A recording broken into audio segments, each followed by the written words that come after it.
Olá! Hoje nós vamos conversar sobre algumas dicas para preenchimento facial.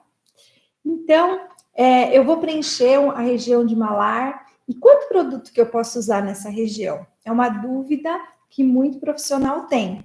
Então, a quantidade de produto que você vai usar, por exemplo, para restabelecer um malar, depende da correção que você tem que fazer e das características do gel.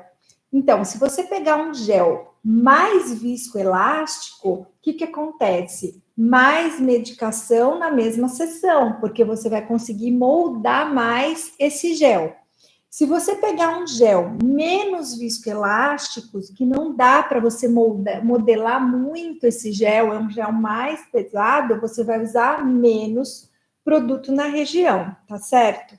Eu costumo orientar a usar 1 ml por lado e, se necessário, marcar uma nova consulta para o seu paciente e fazendo uma construção. Essa é a minha filosofia, tá? Menos é mais. Por quê? Porque a gente vai gerar menos desconforto para o paciente, menos edema. Quanto mais produto você colocar na região, mais edema esse paciente vai ter. Se tiver muita distensão de tecido, ele pode ter dor, você vai ter que entrar com medicação. Então, para gerenciar isso, eu costumo orientar a usar 1 ml por lado. E se tiver necessidade, você vai marcando novas sessões e fazendo essa construção dessa região no seu paciente, tá? Outra coisa que a gente vê muito aí com preenchimento facial são as olheiras, né? Quando aparecem nódulos nos preenchimentos de olheira ou bolsas, né? No preenchimento de olheira. Então, como que a gente vai resolver isso? Normalmente isso acontece ou por usar gel errado, né? Usar um gel muito pesado na região de olheira, ou pela profundidade que você usou esse gel, colocar muito superficial, ou até mesmo pela quantidade de gel. Então, se o paciente, 15 dias após, apresenta, né, esse nódulo, o nódulo normalmente fica que nem um vergão, né? Então, você precisa ver se você colocou esse produto na derme, em vez de colocar no subcutâneo. Mas o que você pode fazer é umas 4 sessões de radiofrequência e massagem, né? E é calor e massagem para tentar acomodar esse gel, tá certo? Agora, o paciente não fez o retorno de 15 dias, te liga depois de 30 dias falando que apareceu. Aí é mais difícil de você regredir. Normalmente você vai ter que lançar mão da hialuronidase, saber exatamente o plano que você aplicou esse produto para aplicar a hialuronidase nesse mesmo plano aí e massagear para fazer o que? A regressão desse ácido hialurônico. Então, o importante é saber que, assim, que em olheiras a gente tem que trabalhar num plano mais profundo, não colocar o material superficialmente e material mais leves. E importante pedir esse retorno de 15 dias para você avaliar o seu paciente, tá? Existem algumas intercorrências, né, que podem acontecer após a injeção de ácido hialurônico. Existem várias, né, mas assim, as mais relatadas são intercorrência em ângulo de mandíbula, você coloca a inclinação errada, pega o nervo facial, esse paciente vai ter dor e pode apresentar também parestesia, tá? No mento, a mesma coisa, tomar cuidado com inclinação de agulha, porque você pode depositar o material dentro da boca do seu paciente, lá depois na mucosa, ele passa a língua, ele vai sentir ali o produto dentro da boca, tá certo? Tomar cuidado com a região de forame mentoniano, para por compressão, né, você pode depositar muito produto na região de forame mentoniano, e por compressão você pode gerar aí até mesmo uma necrose, tomar cuidado, tá? É difícil necrose na região de mento, mas não que não possa acontecer, né? Lábio, o que pode acontecer? Então, você vai fazer um lábio com agulha, por exemplo. Aí você vai e rompe um vaso um pouquinho mais calibroso, você pode ter um derramamento de sangue mais importante, ter um hematoma ali mais importante e o seu paciente vai ficar bastante incomodado, né? E você pode também ter no lábio uma necrose por compressão vascular. Muito produto, ocorre uma compressão vascular e uma necrose tecidual por excesso de produto. Então, cuidado com a quantidade de produto que você vai trabalhar. No nariz, a gente também pode ter necrose por compressão vascular. Também temos que tomar bastante cuidado. Pálpebra inferior, né? A maior intercorrência de pálpebra inferior é hipercorreção. Coloca muito produto, aí fica aquela bolsa, né? Então, assim, tomar cuidado que a pálpebra inferior, o paciente tem que sair do consultório sempre aquém, achando que falta mais um pouquinho. Porque aí com a expansão do ácido hialurônico, a hidratação da região, melhora a vascularização, a gente vai chegar ao resultado que a gente quer. Têmpora. A têmpora é uma região que tem uns vasos calibrosos. Então, o que acontece? Se você vai trabalhar com agulha, por exemplo, para restabelecer aqui uma profundidade de têmpora, você pode romper um vaso, ter um derramamento de sangue interno também mais importante, normalmente fica assim um calombo aqui, né? Aí você tem que rapidamente pegar gelo, comprimir, para tentar melhorar esse aspecto. Glabela, gente, muito cuidado, porque tem risco de cegueira e tem risco de necrose por compressão. Então, essas são as intercorrências que a gente mais ouve falar e que mais se relatam. Então, assim, gerencie as suas intercorrências, tome cuidado, tá, com o seu paciente. Outra coisa também de preenchimento, de dica, é como tratar a marionete, tá? Então, assim, tomar muito cuidado, porque às vezes o paciente chega com marionete, você vai direto lá e quer preencher aquele suco da marionete. E muitas vezes você acaba piorando isso, porque o produto vai para zona compartimental, em vez de ficar ali, e aí você vai piorar, né? Vai ficar maior ainda aquela dobra. Essa marionete, normalmente, ela ocorre por uma perda de estrutura óssea do mento, da região de mento, né? Que normalmente a gente tem que reconstruir essa região de perda óssea do mento. E também, muitas vezes, a gente tem que tratar o terço médio, porque todo o peso e pitose de tecido vem para cá e formam essas dobras aqui. Então, se você não reestruturar esses tecidos, reposicionar esses tecidos, você pode não ter sucesso no seu tratamento de marionete, tá bom? Então, fica a dica, dá uma olhadinha nas áreas adjacentes, o que necessita de tratamento para você ter sucesso no seu tratamento de marionete, tá? Outra coisa é durabilidade de preenchedor. Eu fiz um malar do meu paciente, ou fiz um ângulo de mandíbula e não durou.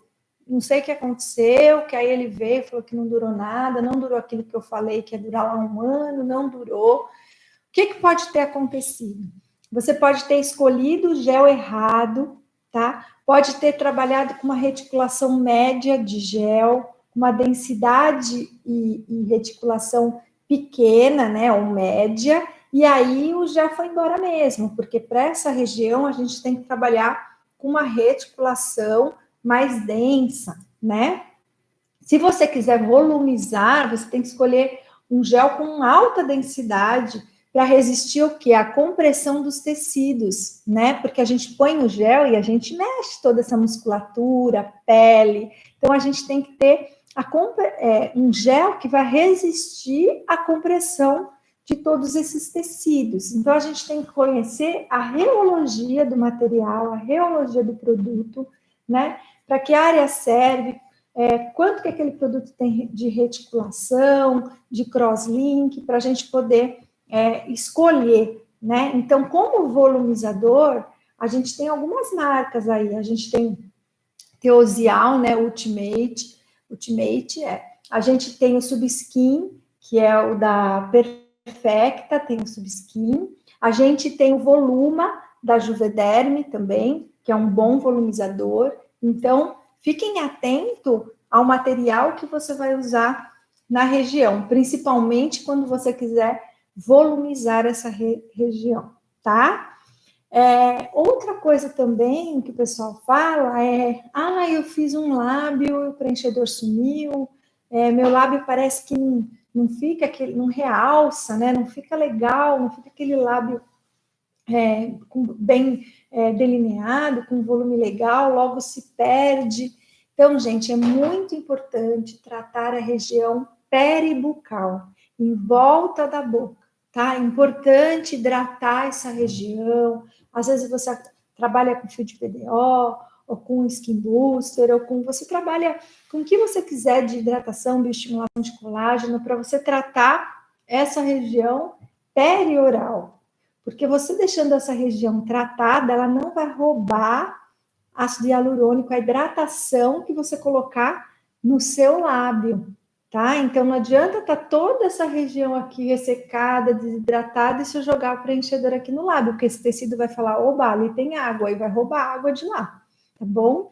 Então uma dica é tratar a região peribucal antes de tratar o seu lábio. Outra coisa em relação ao lábio, a micropigmentação. A micropigmentação, ela deve ser feita antes, né, de você fazer o seu preenchimento. Por quê? Se você fizer depois, a micropigmentação pode perfurar, né, vai perfurar esse seu ácido hialurônico e você vai ter uma perda mais rápida do gel. Então, quando você for fazer essa casadinha, que fica um resultado muito bonito, quando você faz a micropigmentação labial e o preenchimento, você faz primeiro a micropigmentação e depois você coloca o seu gel de ácido hialurônico, tá? Outra coisa que a gente tem que saber diagnosticar muito bem, porque existem várias, como que eu vou dizer para vocês, vários níveis, né, de envelhecimento e de suco nessa região, de profundidade de suco, é o tratamento do suco nasolabial. Então, o suco nasolabial, ele ocorre pela intersecção de dois músculos, né? O orbicular aqui da boca e o levantador do lábio e da asa do nariz, né? Aí, o que acontece? Ocorre a quebra da derme nessa região e tem o afundamento e a formação do vinco. Então, alguns pacientes vão aparecer com aquele vinco fininho aqui, que já quebrou a derme, está marcado aquele vinco, mas não tem uma perda de estrutura, né? Não tem profundidade. Aí, como que você vai tratar? Você vai pegar um ácido hialurônico de baixa reticulação com agulha e vai fazer o quê? Vai preencher essa região, preencher essa linha, depositando o produto ali na derme superficial, né? Que aí o que vai acontecer? Com a injúria que você está causando com a agulha, ali que você vai criar um processo inflamatório, vai criar uma proliferação celular. Aí todo esse processo, mais o ácido hialurônico, vai produzir colágeno e reparar essa região. Às vezes você vai precisar fazer mais de uma vez, mas você vai reparar aquele vinco. Que é diferente quando existe um peso, uma profundidade ali no suco nasolabial. Aí o tratamento é outro, né? Aí, como existe um peso de tecido, você tem que reposicionar esses tecidos. Muitas vezes você vai tratar esse terço médio da face, colocar produto na região aqui, muitas vezes de fosfocanina aqui, para você reestruturar esse tecido, e aí, se precisar, sim, você vai dar um acabamento com preenchedor no suco naso. Então, são dois tipos de tratamento diferentes para a mesma região. Então, precisa saber fazer esse diagnóstico, porque às vezes o paciente ele não sabe falar isso, ele vai chegar e vai falar: eu vim aqui que eu quero preencher meu suco. E aí você tem que explicar tudo isso para o seu paciente. Então, vamos ficar atento aos tratamentos, a orientar os nossos pacientes, porque normalmente eles não sabem o diagnóstico, eles só sabem te falar o que está incomodando, e cabe a nós orientar e gerenciar a intercorrência. Né? Eu sempre costumo falar que para gerenciar a intercorrência de preenchimento, isso já começa lá na anamnese.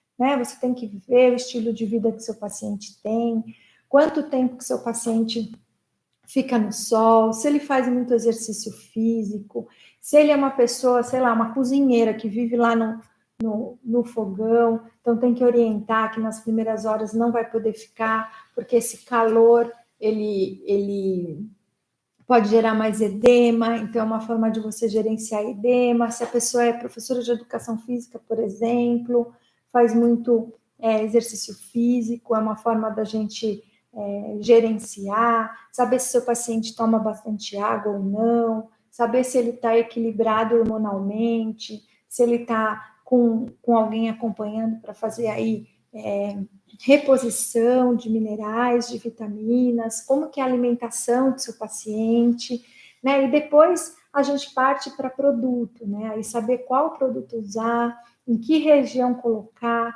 qual a densidade de produto que eu tenho que usar para gerenciar essa intercorrência, quanto que eu posso colocar desse produto, e é o que eu sempre falo, menos é mais, é melhor você ir construindo em várias sessões, gerenciando a intercorrência, que aí você vai dormir sossegado, não vai gerar um problema para você e nem para o seu paciente, tá bom? Então fica a dica aí para vocês, e aí me conta aí se vocês já tiveram algum tipo de intercorrência com preenchimento, e se vocês têm alguma dúvida, tá bom? Que eu vou ter o maior prazer em responder. Se gostou do vídeo, compartilha com os nossos colegas, curte o vídeo e a gente se vê.